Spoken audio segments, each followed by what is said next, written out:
Hey guys, welcome back to the channel.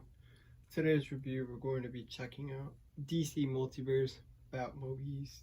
Now, let's take a closer look at its box. Here we have the top, the side, the other side, and the back. The back has two pictures of Batmobeast, one standing next to a DC figure, the other one without its shell, and then the bottom, just a list of the other characters to collect. And the bottom, just credits and the barcode. Now, let's take it out of the box and take a closer look. And here we have the Batmobeast out of the package. Looking good. Does come included with a trading card, like every other figure. Brief history. Now let's take a closer look at the truck itself, which has bat symbols here, here, and right here. All the windshields are broken, which look pretty good. One thing that kind of annoyed me, if you can already tell, the truck itself is kind of dusty. Pretty annoying. I ordered this through Amazon. It's already an expensive collectible. Kind of wish it was clean, but I guess. And for the front, the wheels spin, which look awesome. Kind of pointless because I'm never gonna put this like a down here or something, but nice to add. The other side, and then the back.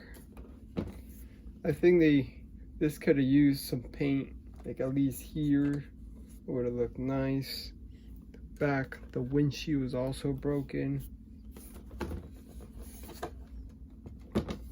Now, let's take off his shell and take a closer look at the inside. Alright guys, here's the Batmobeast without its shell. Already you can tell that this thing requires, well, it's in need of a paint job. It just has way too much detail. Let's take a closer look at that. Here in the side, all those wires, the circuitry, could look awesome with some paint. The engine, bat logo, steering wheel is a bat symbol which moves, looks pretty good. But like I said, this thing definitely needs a paint job. All those buttons in there, they could have looked way much better. And before you tell me that I'm asking for too much, this is a pretty expensive collectible already. I feel like the paint should have been there. I don't know why this happened, but I guess so. Oh, and also one thing I noticed, so when you remove the shell, this part comes off as well. You could actually put it on. Let's put it on now. Which looks much better with it on than without it. Oh man, this thing is a beast. It's pretty huge. It's a giant piece of plastic. Well, gray plastic only, but it looks pretty good. Now let's compare it to other vehicles McFarlane's made. And here we have the Batmobeast next to some bat cycles they've made.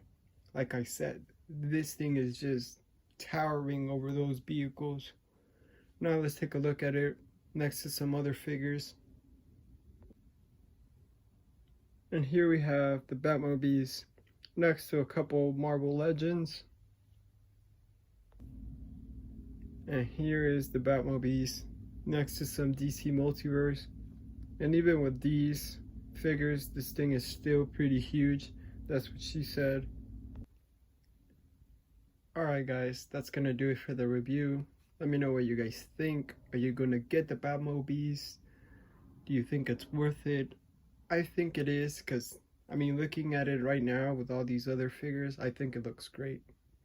Heavy duty vehicle. And honestly, if you don't look at it too much, you can't even tell it's related to Batman. So I'm pretty sure you can put other figures in it and it's gonna look great.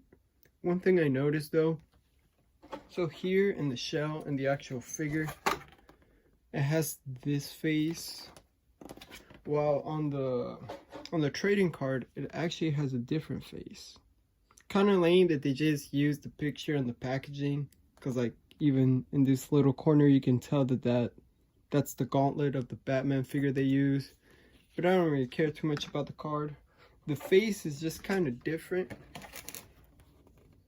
See? But overall, I think it's a pretty cool figure.